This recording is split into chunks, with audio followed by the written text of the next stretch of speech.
今天的单元是如何用英文聊 Banking Crisis 的最后一集。让我们来了解一下 Credit Suisse 它的丑闻，还有这些丑闻带给他们这个瑞士第二大银行的影响。同时这个单元也会涵盖所需的字汇。So, let's get started.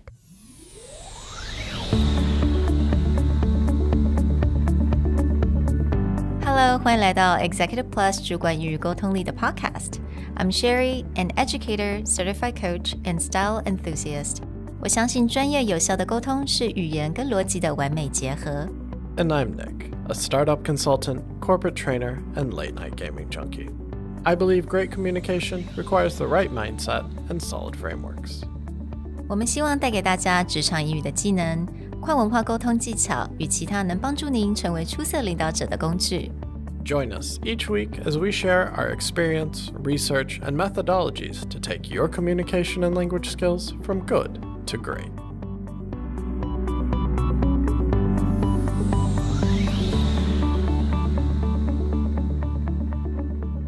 Hey everybody, welcome back to the Executive Plus podcast.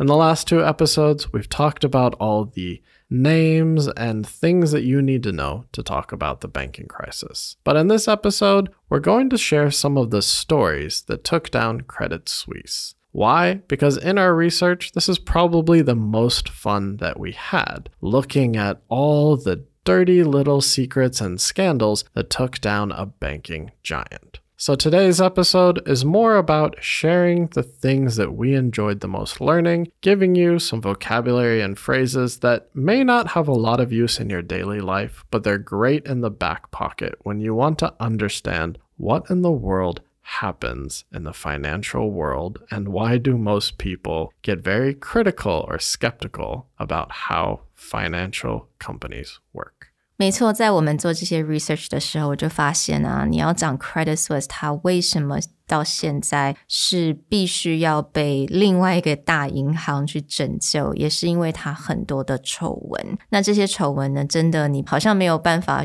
在上一集或上一集这样带过，我就必须要把它变成一个 independent episode。那这些呢丑闻，我觉得其实拿出来讲，尤其有它有很多单字，我们可以平常在很多新闻当中都会听到的。So before we started with all these stories about these scandals, let's talk a little bit about the vocabulary that we may see quite a lot when it's around scandals. The first thing that you're going to hear, and to be honest, this is the true downfall of almost every single financial crime, whether it's a drug lord or a investment banker. This is almost inevitably the end of them, which is tax evasion. Yeah, 也就是所谓的逃税 tax evasion. 那它就是通过非法的方式来减税. So actually, I wanted to bring up another phrase, which is tax avoidance. Now, tax avoidance, 你可能有时候会听到它是减税的意思，它是合法的方式来减税。But tax evasion, that's completely illegal. So tax avoidance, you also end up with other terms like a tax haven. So a lot of people consider the Cayman Islands or anywhere where they don't particularly report your information to, let's say, the US government, then these are considered tax havens.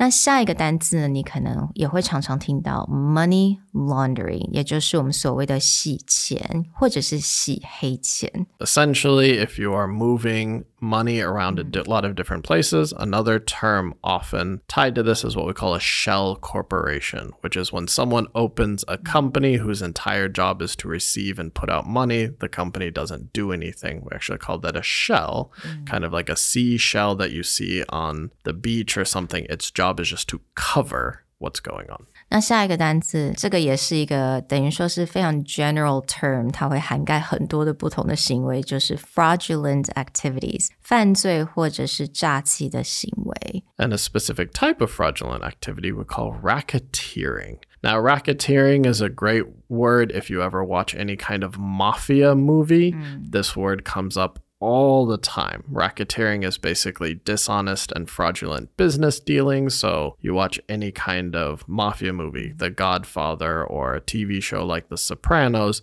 they always take these people down for racketeering. Now, I would say racketeering specifically, it involves profiting from these fraudulent activities, right?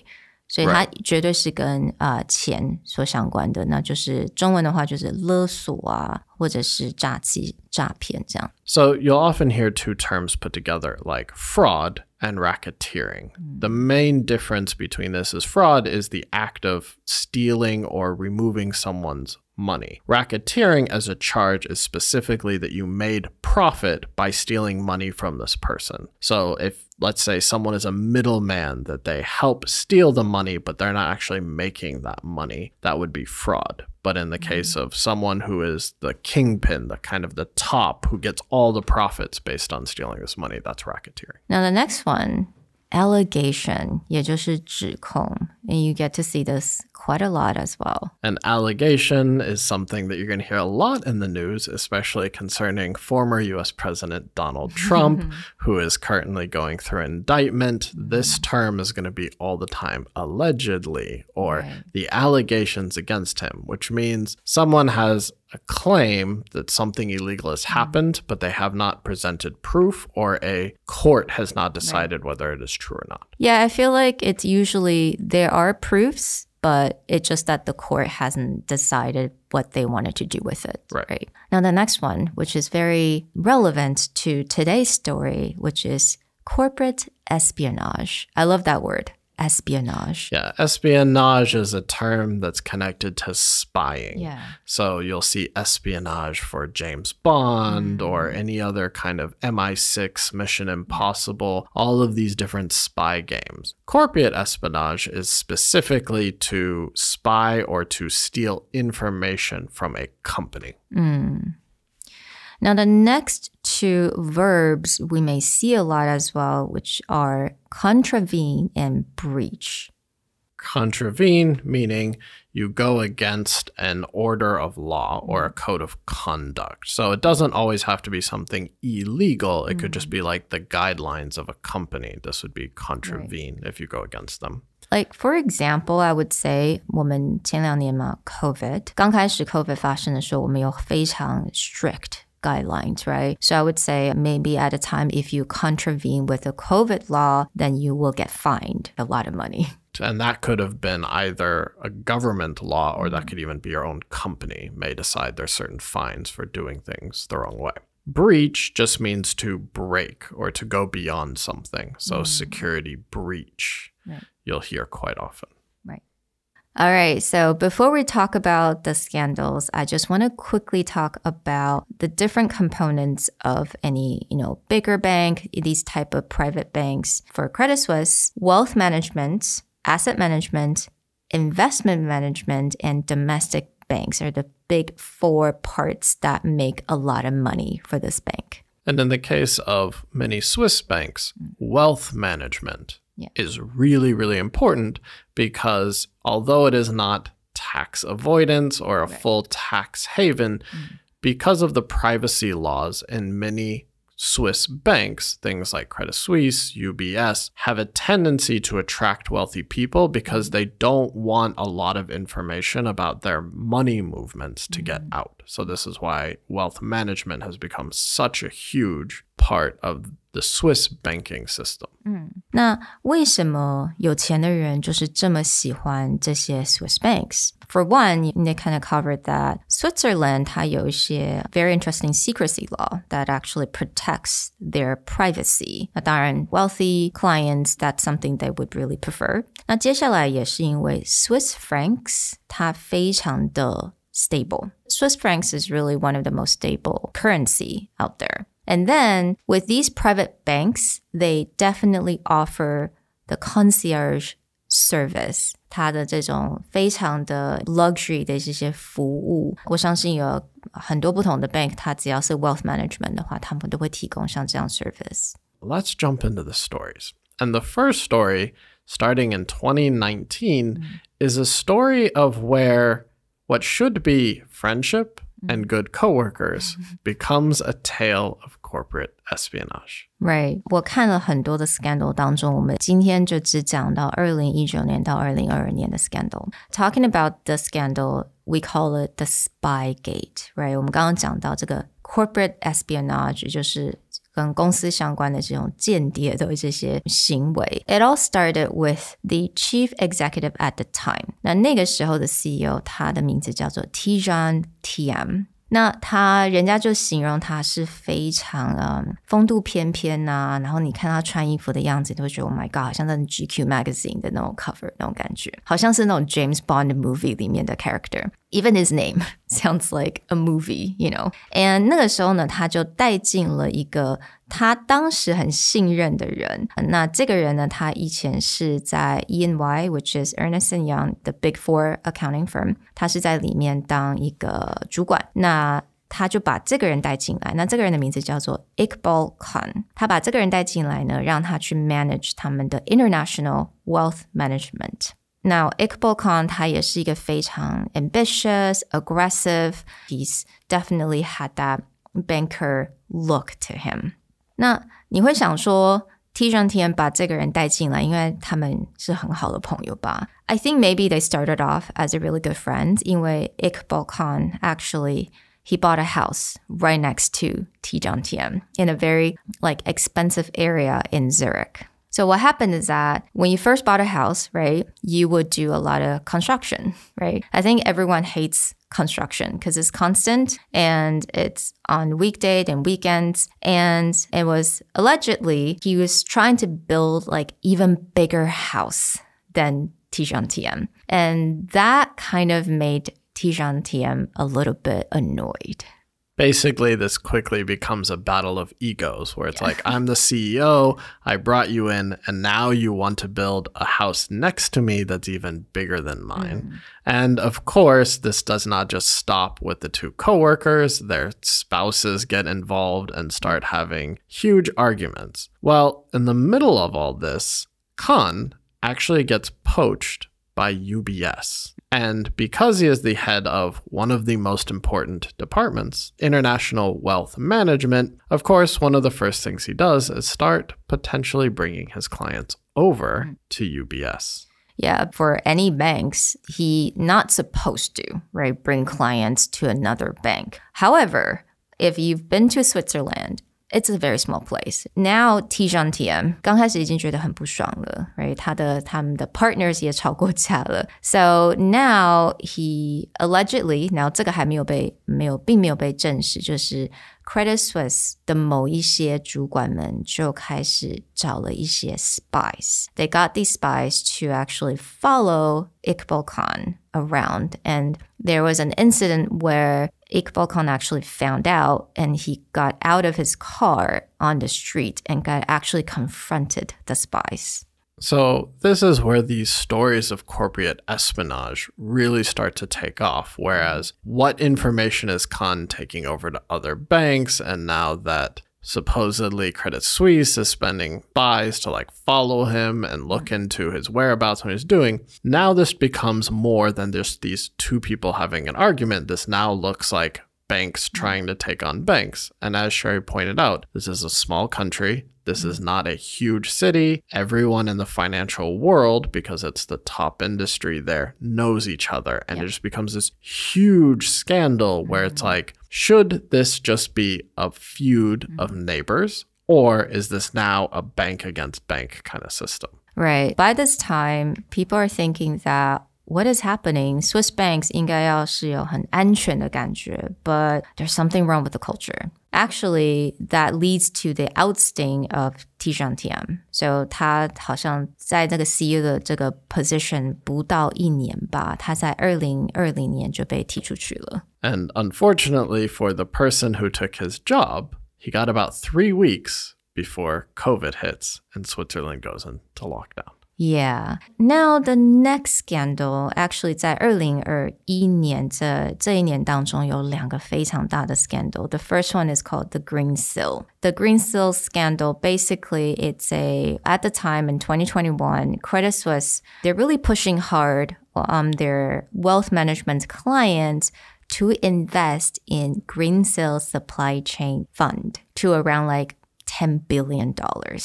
This fund is linked to major global players like SoftBank, and so they actually are quite successful in bringing a lot of these wealthy clients on board. But as soon as they get these clients to commit their money, they're sending in their checks, allegations of fraudulent invoices just start piling up.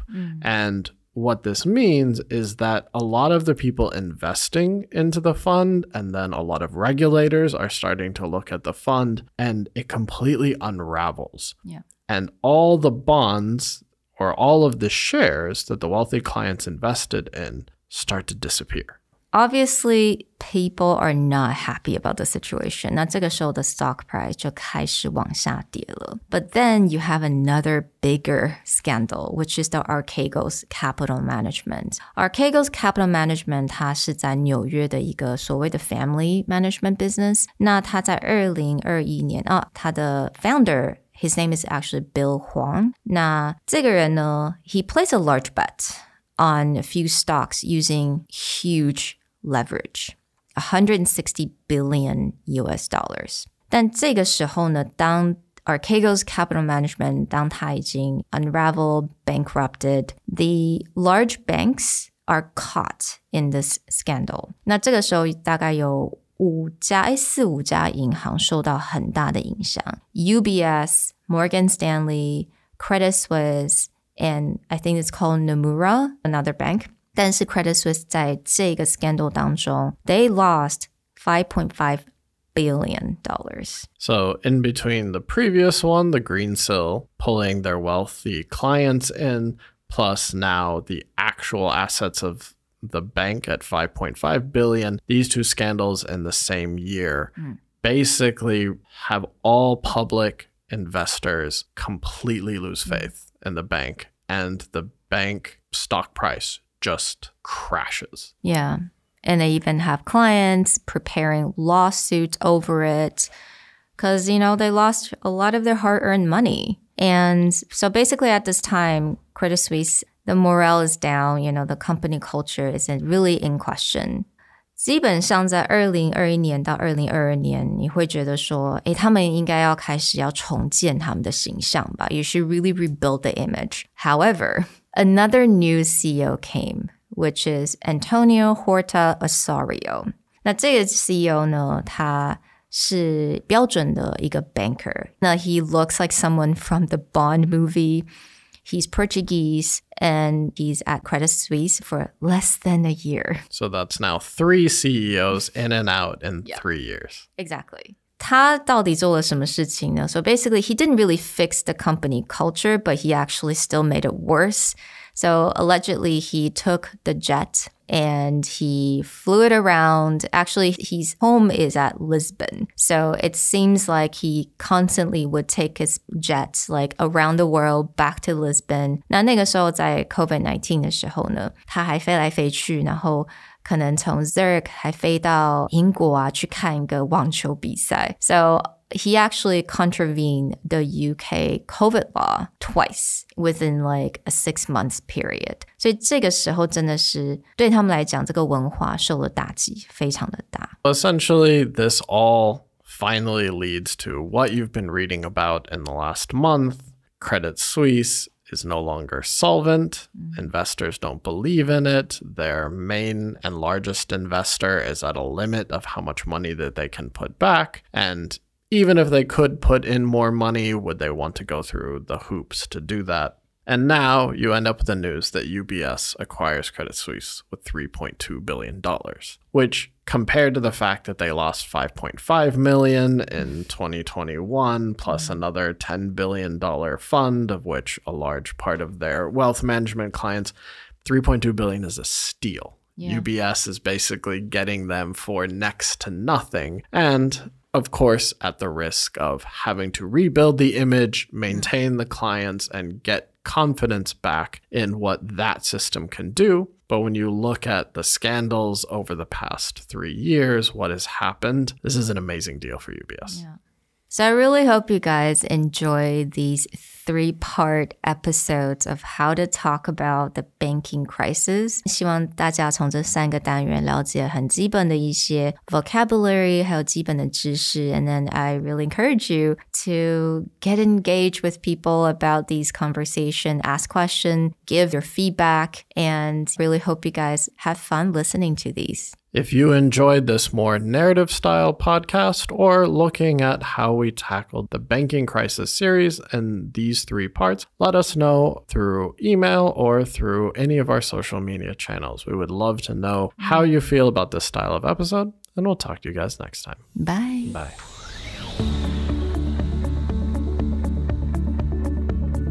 The Executive Plus podcast is a Presentality Group production. Produced and hosted by Sherry Fang and Nick Howard. You can search us on Facebook, 主管英文 Executive Plus. You can also find us on Instagram, Communication R&D, and email us at sherry@epstyleplus.com.